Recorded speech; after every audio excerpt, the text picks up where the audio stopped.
Hi guys, on the hour we're gonna get on and finish our Bigfoot statue, so I'll be making the base and some of the decorations.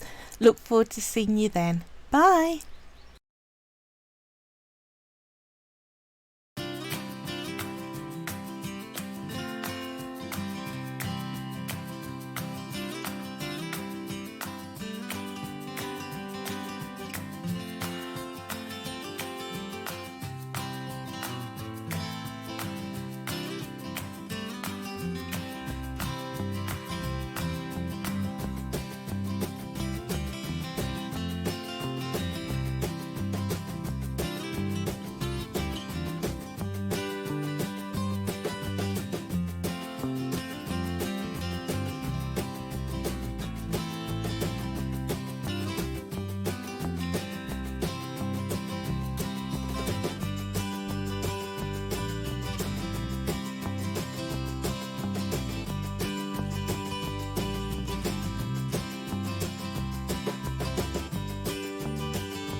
Hi guys, I hope you've all had a good week. I'm Carly from Carly's Creative Clay.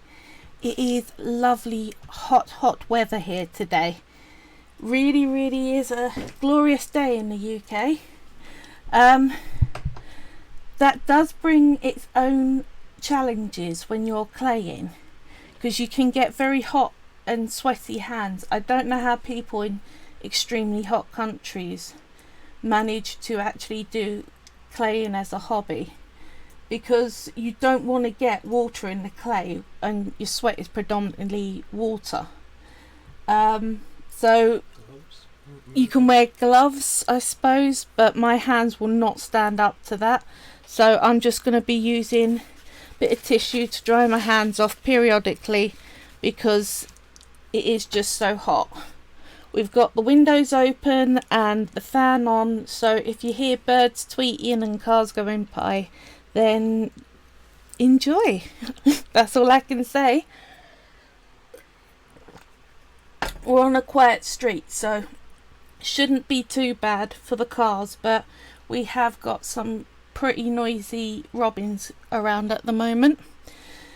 Right, first thing I'm going to show you is a little side project that I've been working on off camera that I've actually got finished on Monday, and I'm really pleased with it. So like I've said in previous videos, I'm working on getting better at my human sculpting, and so I thought I'd do a fairy and made the base nice and glittery, but I went for greens and sort of earthy tones and oranges for her, because I thought that was what went best with the skin tone that I chose, and I'm really pleased with her. And the thing I'm really pleased with is the positionings I was able to get the arms in, and the fact that I had her standing up on tiptoe. Not easy. What you end up having to do is a wire armature for the whole lot, including the wings, which you have to secure onto the armature for the abdomen, and then when you get down to the foot, have enough wire to go around the base. Frankel says, hi Frankel, how are you? I'm great. I'm hot. It's really good though. Just showing off the fairy I made. So yeah, this has wire that actually goes from the leg down in a circle under that base, and that's how I was able to get her to stand her weight up on her leg like that. If there wasn't an armature in this, it would have collapsed in the oven. So if you're wondering how people get these models where there's a lot of thin bits and a lot of weight taken on the thin bits, focus on your wire armatures.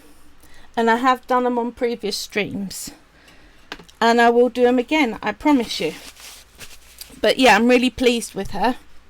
So let's get our Sasquatches back from all the previous weeks. Frankel said, awesome. Thank you, Frankel. Right, these are our finished Bigfoots.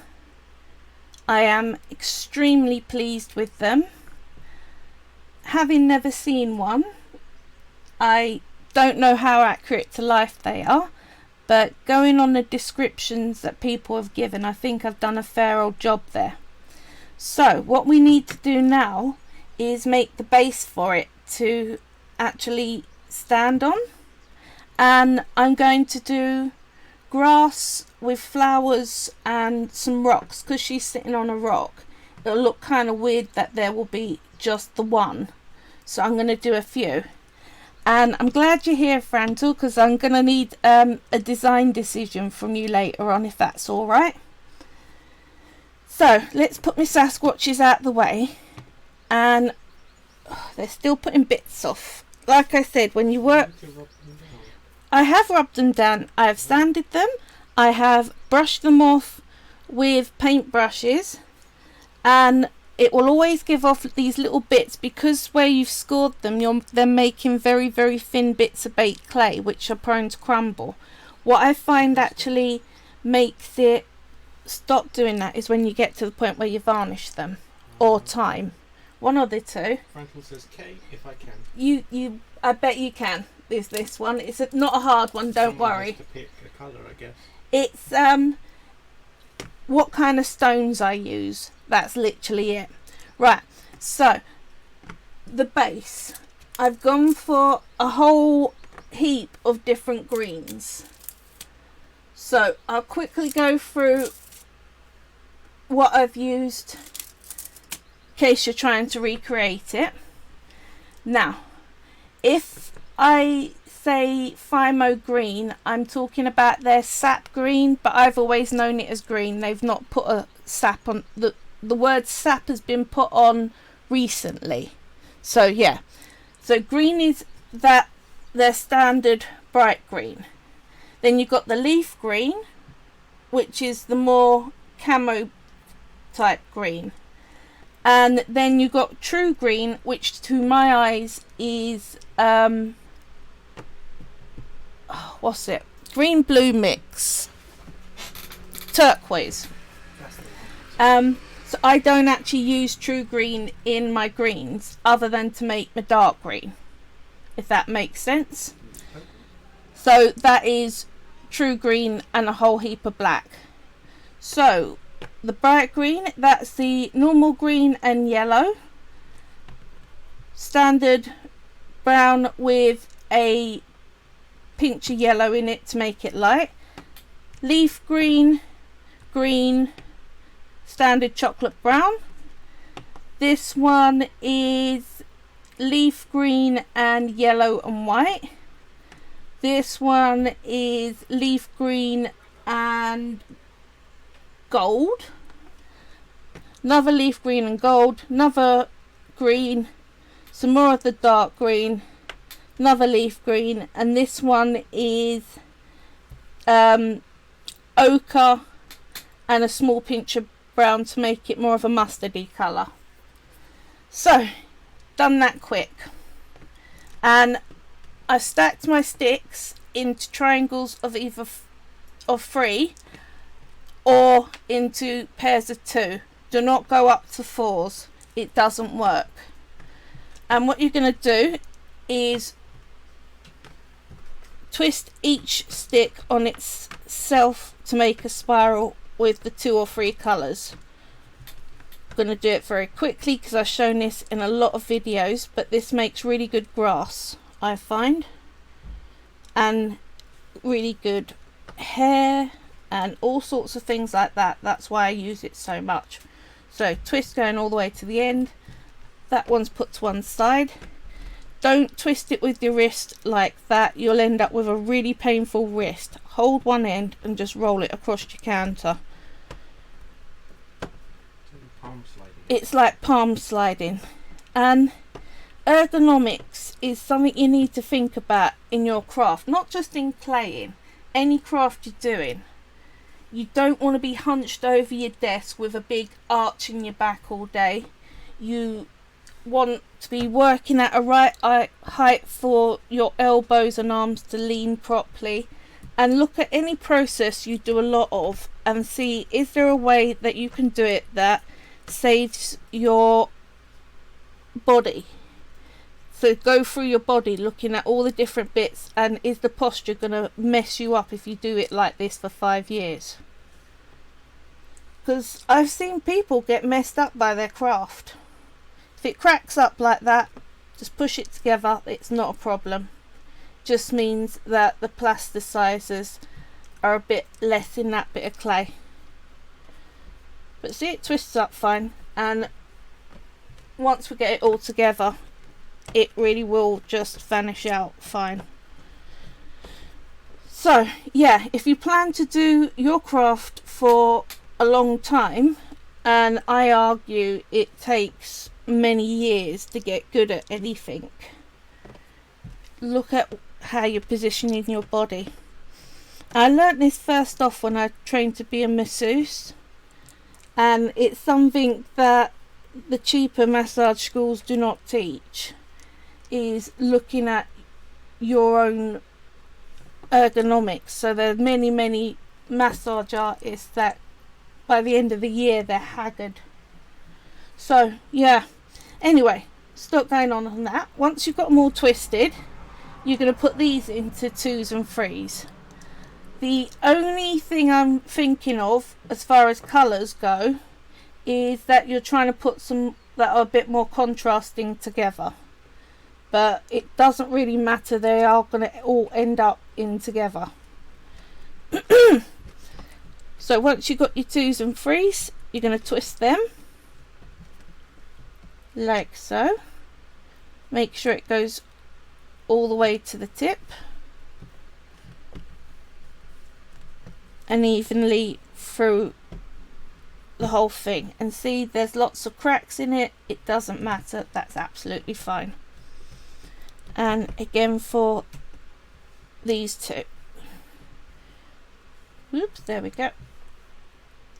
Now do notice though where it breaks, because it will be a weaker point. If you twist it, it can come apart. So if it does break apart like that, just literally push it back on, hold where the break is and twist the other side of it. So it doesn't matter. This one's a really good scruffy one that you can do with little kids, but you cannot control the outcome. It's a lot like when you do marbling. You can control what colours go in, you can control roughly how tight the swells are, but you can't control where the swells go. So as you see, as I'm building it up, it's getting shorter. So I'm going to bring it over on itself once more, and I don't think I can get more of a twist in it, so it's in a ball.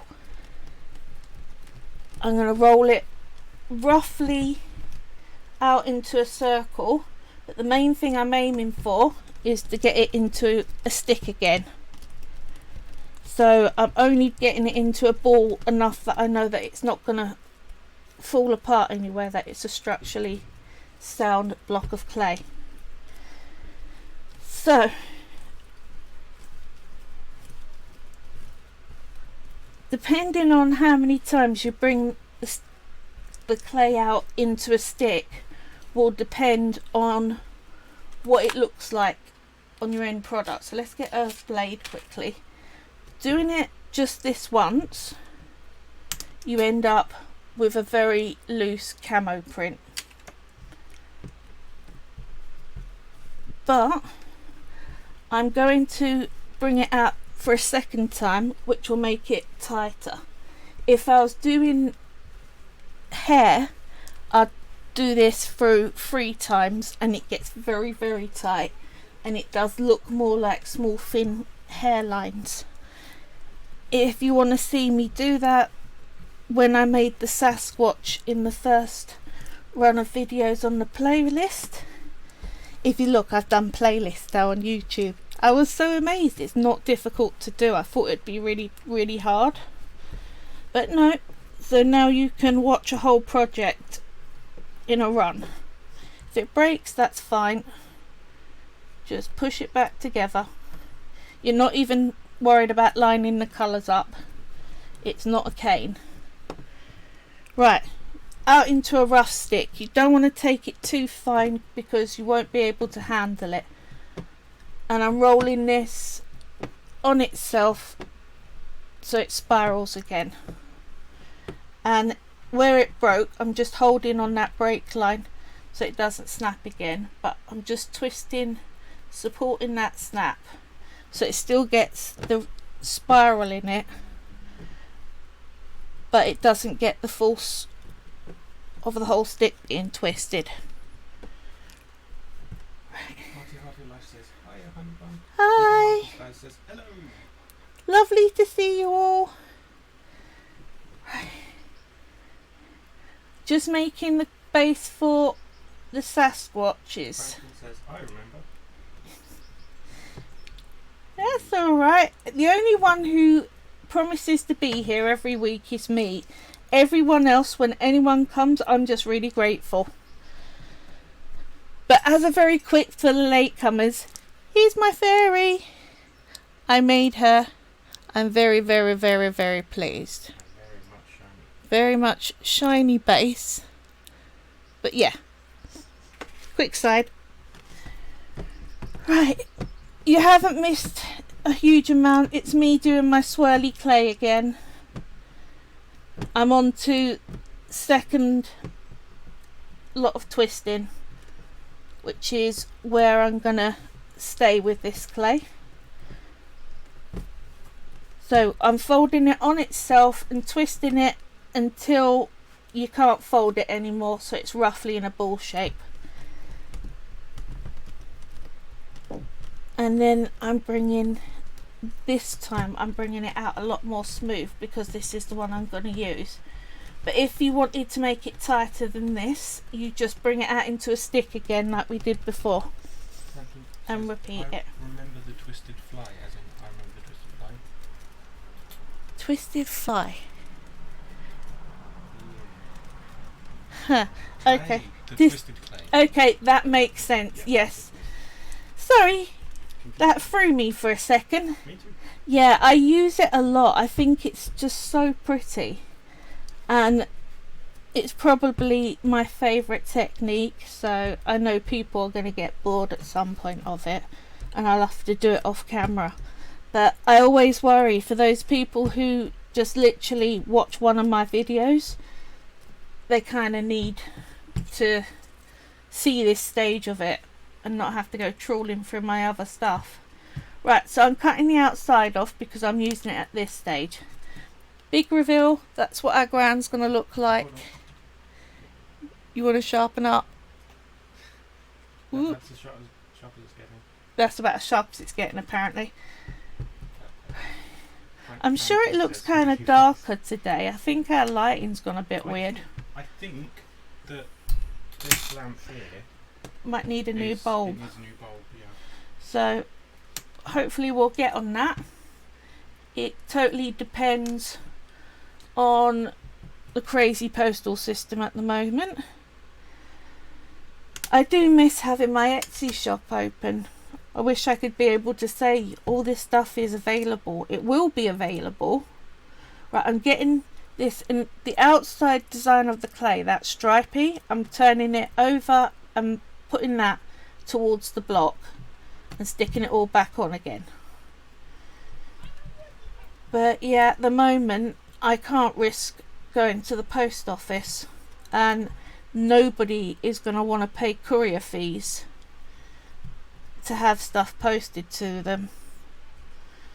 So I got to wait until it's actually safe, not just when they say it's safe, because we got some vulnerable people going on here, me included. I'm an asthmatic, along with lots of other things. But yes, once my Etsy shop is opened up, this Sasquatch model will be available to whoever wants it. I've got to work out what the next cryptid is that I make. I'm thinking Chupacabra, which is a Mexican cryptid. It's meant to be kind of dog shaped, but the thing is, there's been a divide on the reports of them. They started out this sort of hunched green thing with spikes on its back, looking like a little goblin, and it's meant to be like a little vampire that sucks blood of farm animals. Then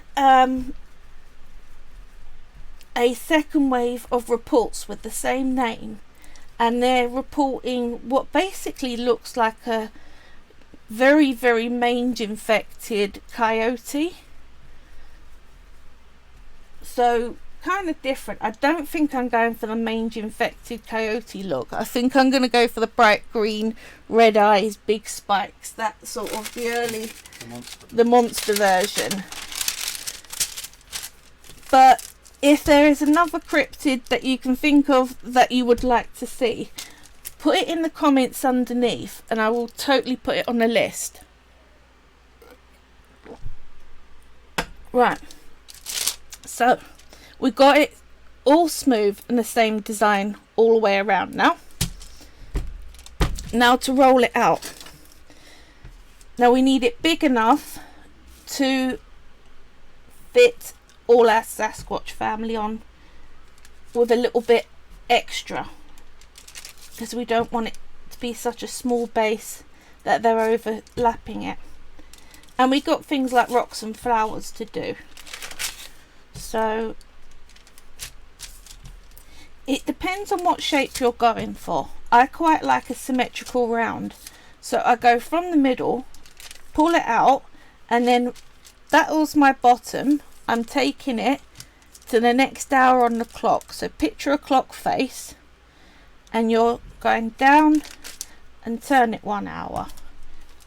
That makes sense? You get a pretty much symmetrical circle if you do that, assuming the ball that you rolled out, it doesn't have to be a perfect ball, but it can't be like a complete oblong.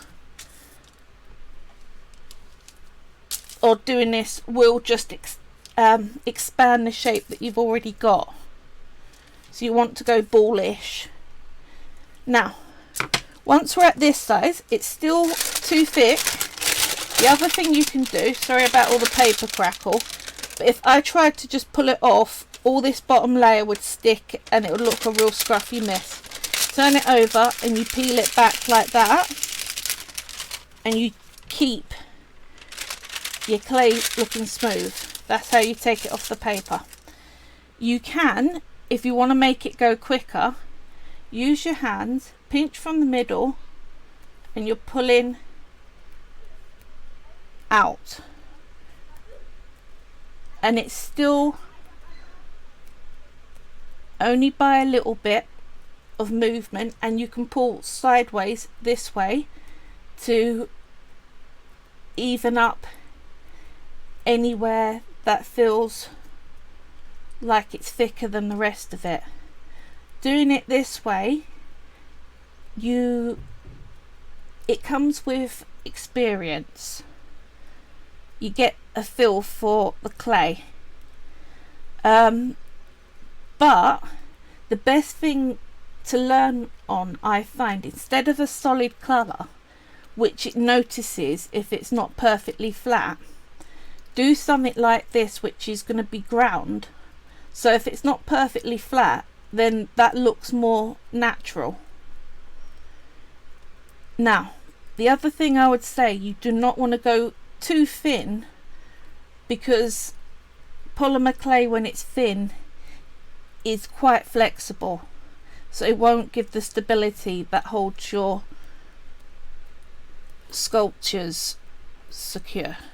So that's looking a bit bigger. I'm going to go back in and roll out a bit more.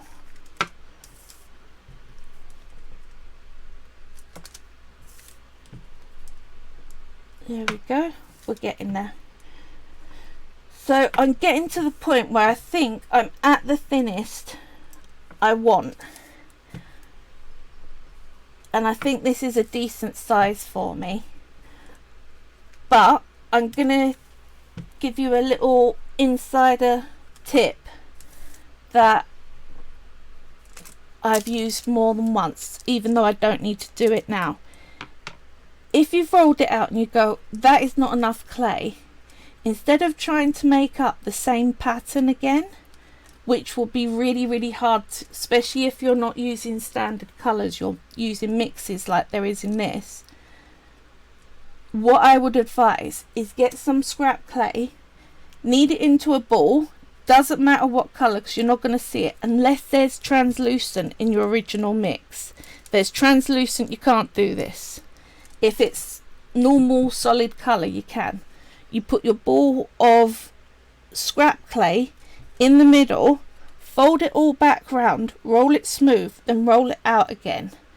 The scrap clay will then be in the middle of the base, so the pattern will still be the same, but the volume will increase. Does that make sense? So you're not then spending ages trying to reproduce your pattern again. Just makes it go a bit further. Right, the other design decision you've got, when you roll it out, the edge, can you see it? It's like a rounded over but quite a steep side.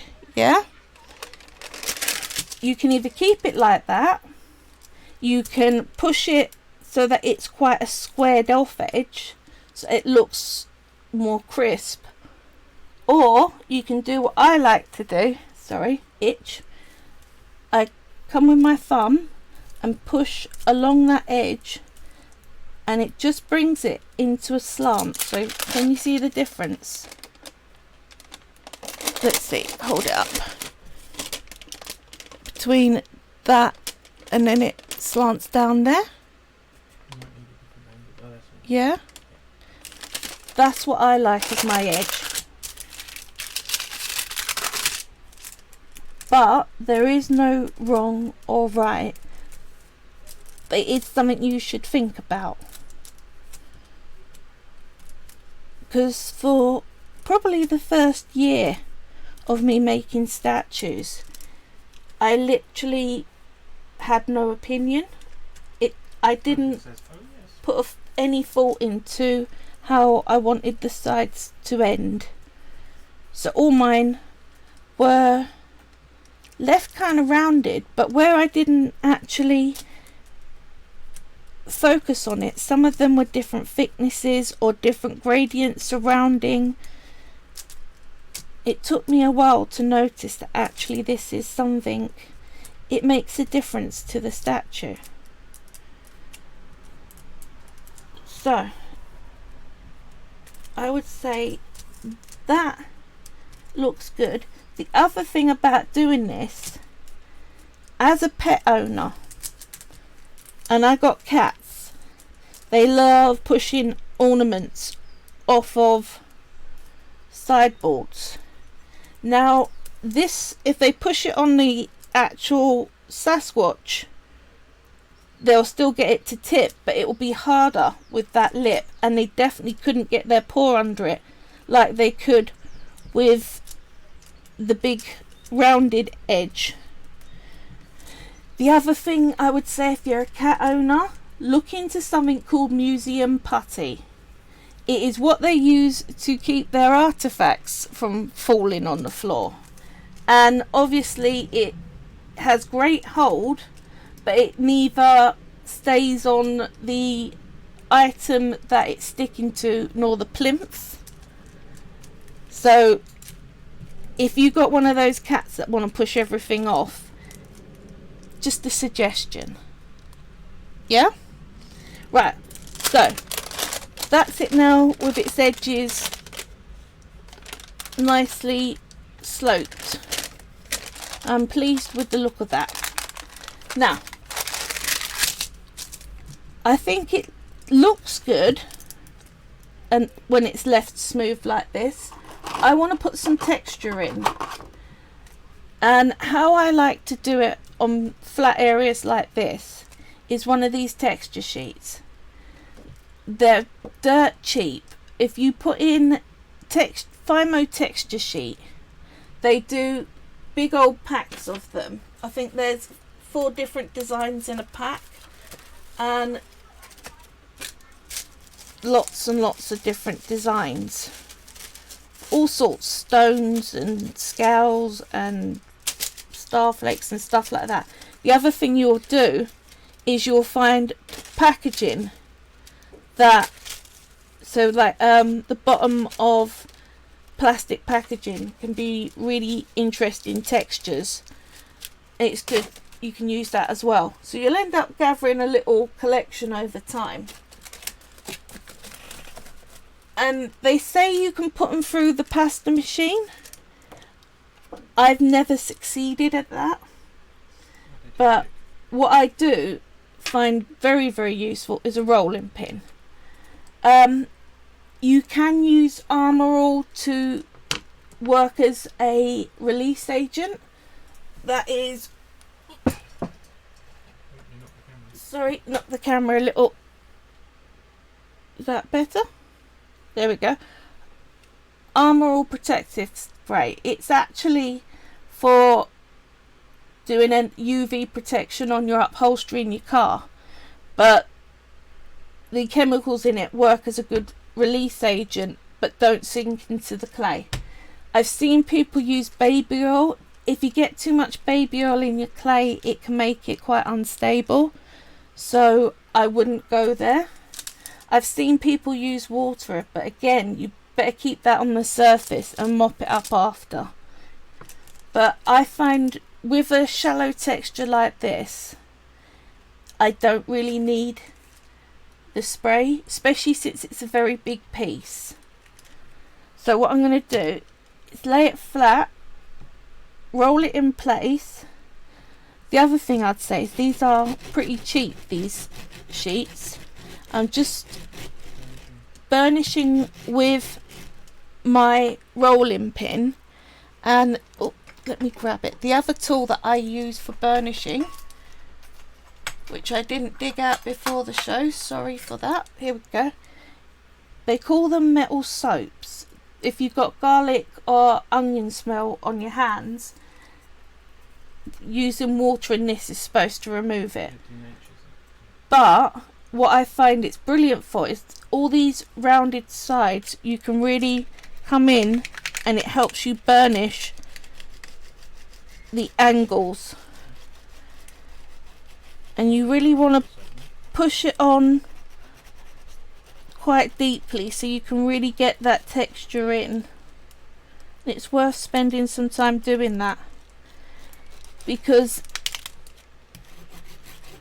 texture is very, very good at hiding unlevel surfaces and any slight marks or fingerprints on the clay, but it also makes the piece look more interesting. So now I've pulled this off, can you see the difference? Let's hold it up, yeah? Half's done, half's not. Whoops, yeah, that's better. And that's just the start of the texturing. I'm going to go in and do some stippling with tools, but I'm just going to do the other half. You're overlapping the middle, is that right? Yep, I'm overlapping the middle and then doing the other side. Because again, we're not trying to follow a uniform pattern. If we were doing something that was a uniform pattern, we'd have to line it up properly.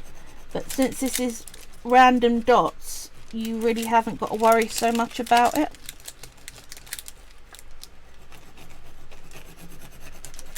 There we go. Actually, round here hasn't been done. There. Right.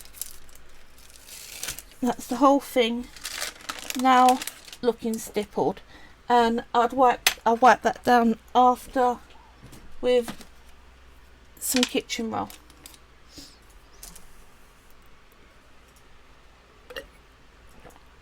Right, you can also come in with a needle tool and just do a few scratches just to make it look even more grass-like. But you will be at it for a while. So I'm just doing a few little swirls just to really break up the lines so it doesn't look so much like a ink blot and more like ground. Yeah? And I will probably do a lot more of this off of camera, but I'm just going to go under where I think the Sasquatches are going to be sitting, because that'll be harder to do at a later stage. Yeah? And I'm going in different directions on purpose so that there's nothing uniform about it. Yeah? Right, that'll do for now. Around the edges there. Right, so we can start putting these guys in place. Now this one has a peg for its foot. These don't, but they're very stable, sat on the rock. So I'm going to put them quite close to the edge, like that, and push them down very firmly, which is why I bake mine prior to putting them onto the base. You really want that pushed in very firmly so that it's stuck. Some people put liquid polymer clay on, but I find it makes it all very, very, very slidey, and you really can't get that firm push down because it tries to skate. And I've heard people say just put less on then, but I can't go any less than what I'm putting on and it's still skating, whereas I found this really does hold in fine. So we now have them on like that. So I'm going to come in with some other bits. Now this is the deciding point that I wanted you to make a choice between. Fritzel? Frontal, sorry. We can either make rocks from polymer clay like this, use some. How tall are they? Can you turn them a step right so that they can see? Let's without dislodging him. So that's them on their side. Where's my ruler? I've got a ruler here. That way up. I'll measure it and then tell you, because I think I won't get the angles right. 13 centimetres to the top of his head. So not massive. There we go. So we can either make our rocks, or we can use rocks I got from the garden, or we can use polished tumbled stones. What do you reckon?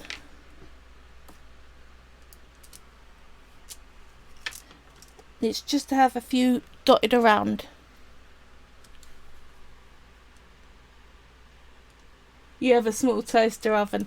You're gonna have to work in miniature or making little bits and construct out of the oven. So, which stones? Polished, unpolished, made.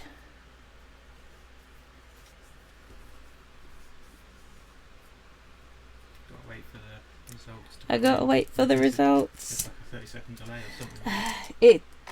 It'd be nice if there wasn't such a big old delay on YouTube. Unpolished, these ones. Okie dokie. Do we have any other?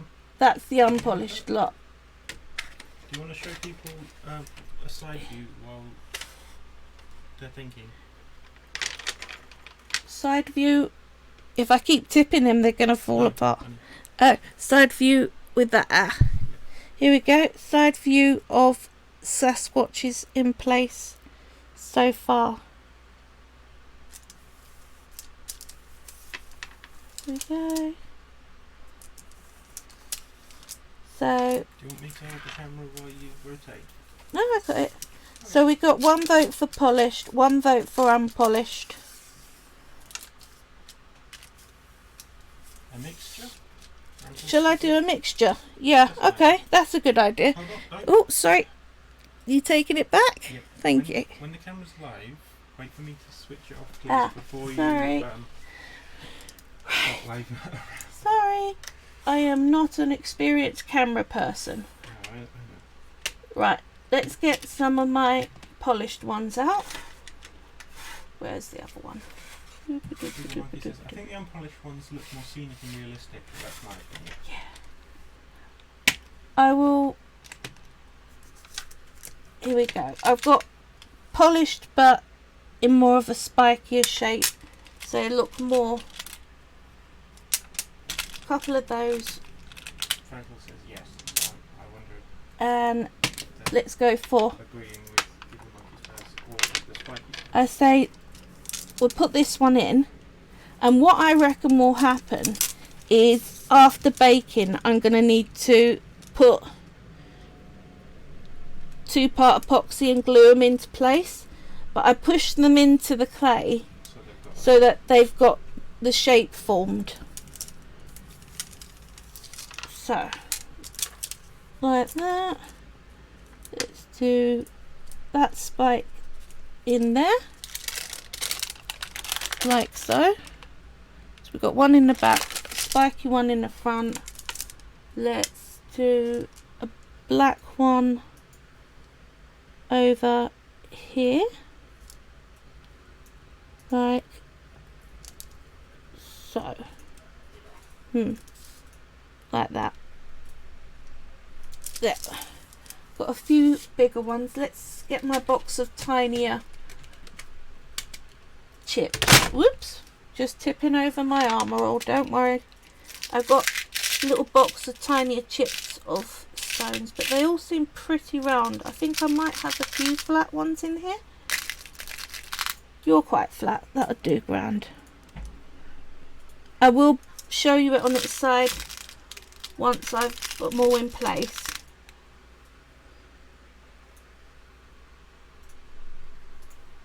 There we go. And maybe that's a bit big, isn't it? That little red one in the side here. Whoops. Sorry, shouldn't have done that. I clicked the wrong day. What are you up to? Trying to get the phone camera to work, but not. Sorry guys, so we've got a few rocks scattered around there now. Now, all I did for making rocks is get some colours and smush them together and pull them. So I've got a couple of different greys and I did that sort of thing and twisted it a bit. See? Rock. So if you want to make them, they're very easy to do. Now the flowers, which I've got up the top here in white and in pink, I made a big one to show you how I did it. Central ball and then coloured circles around it, and then you just push it flat with your thumb and they all stick together and form flower shapes. So you can then slide them off. Whoops. Try not to destroy them like that. If you do, just lay the petals back out and re-stick them back on. See? You totally can do that. There we go. No one would know the difference. Let's use a blade to get it off. That's probably what made them, that one come off a bit weird. Let's turn it around. The blade just lifts it and stops it from having that suction when it comes off. So I'm going to put a few flowers in. We will come round with the side camera in a second. Because the other thing I want to do is I've stamped out the word Sasquatch that way up. I want to embed that in the clay.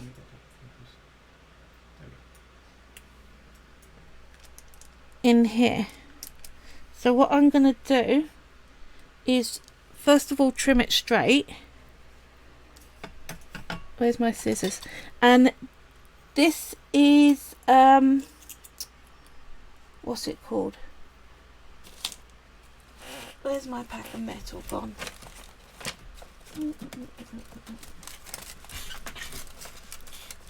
There's the pack.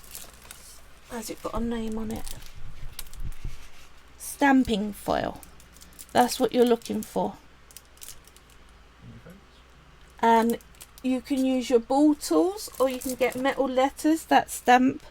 I inherited some metal letters And if you see, it literally just cuts with a pair of scissors.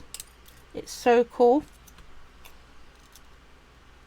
But I am very new to it. I just thought it would be another added touch that would look good in this. But make sure the bits you've cut off you throw straight in the bin, because that is going to be awful if you step on it. Just terrible. So if I get that Sasquatch and I come round like this, now got to be that way around,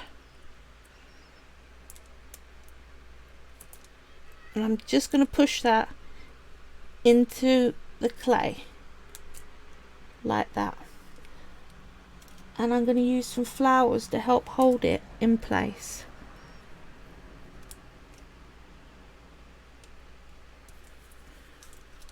If you see, I'm being very careful with how I pick the flowers up. And you don't have to use flowers if you don't want to. It just makes it all look a bit more interesting, I think.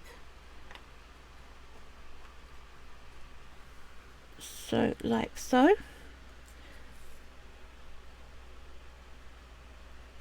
And just be kind of, whoops, random with where you place them.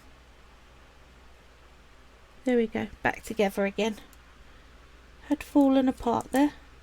I'm going to put some, don't forget around the edges on the front and the back. You don't want to have a big clump of them in one spot, and nothing around all these sides.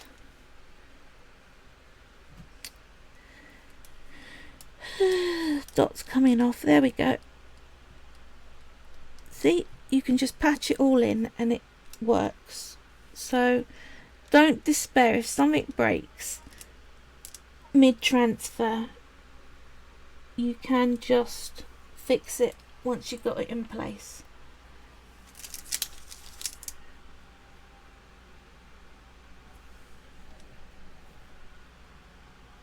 And you can actually do different types of flowers if you want, or all sorts of things. You could have made a couple of little squirrels to put in playing with them. Just let your mind go where you are interested. But the trick is to know when to stop when you've made it too busy, which isn't actually an easy call at all. I think I'm going to use up all the flowers that I made just because they were small, fiddly and annoying to make them all. Oops. Stick back together. Thank you. There we are. Now let's get one right down under there, like that. And I'm going to put a white between his legs there. There we go. 4 more to place in. Then all I'm going to do is, do you remember the bits of forage that we made the other week that I showed you how to make it? I'm going to put that in his hand. Oops, come on, get off. Dang you. You would do that. Right, this is when tools come in and help. Let you pick them up and just slide them where you want. Come on. Ha, stabbed you. There we go. Right, sorry. Bit of fine work in there. That's back in place. So, the little bits here that are, so these are the few foraged items, and we're going to put those in the hand to try and join the hands together so it looks like he's giving them to her. So let's lean them together how you want. Make sure he's on firmly and just start to build up that gap between the two. Whoops. Stick to the hands, not to my hand. So, you don't need much at all for this, if you see.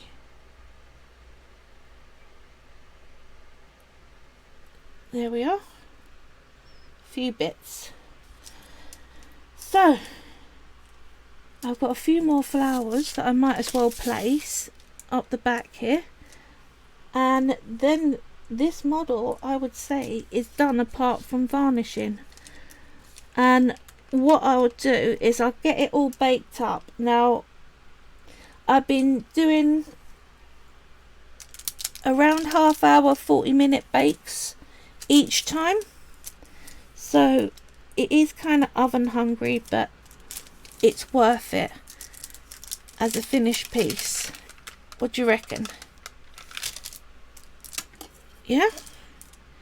Now, last thing I'm going to do is up at the back, I put my maker's mark, which is a little triangle with a C in each corner for Carly's Creative Clay and the year that I made it. And I don't like it when artists put it somewhere very prominent, because it feels like it's a bit boastful for me, but it's really hard for me to put it on the underneath.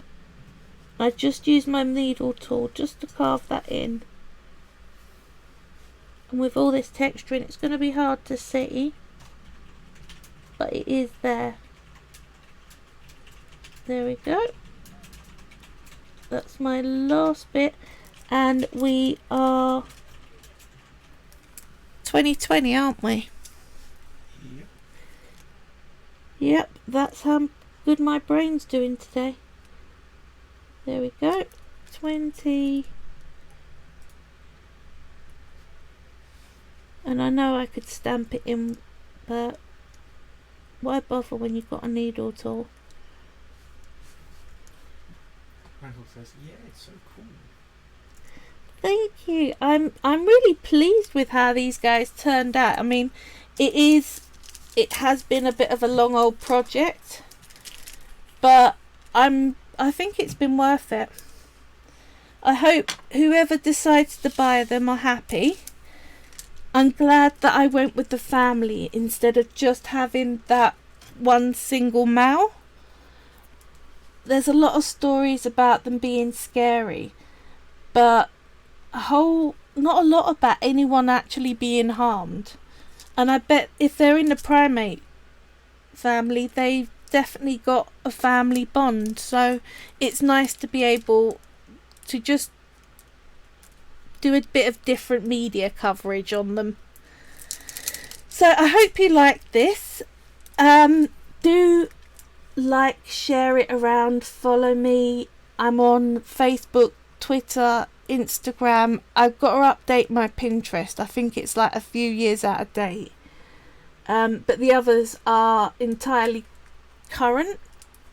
And once all this is done and over with this virus, my Sasquatch family shall be going in my shop. Have a great week. Let me know what you think I should do as my next cryptid project. If I hear from no one, I will be making a chupacabra. Randall said no, I don't know what to. Okay. That makes it difficult to pass the message on. Not sure what you said no to there, Frantal. But yeah, have as fun a week as you can. Okay? Stay safe, everyone, and I will see you on Wednesday. Thanks for coming. Thanks for coming. Bye.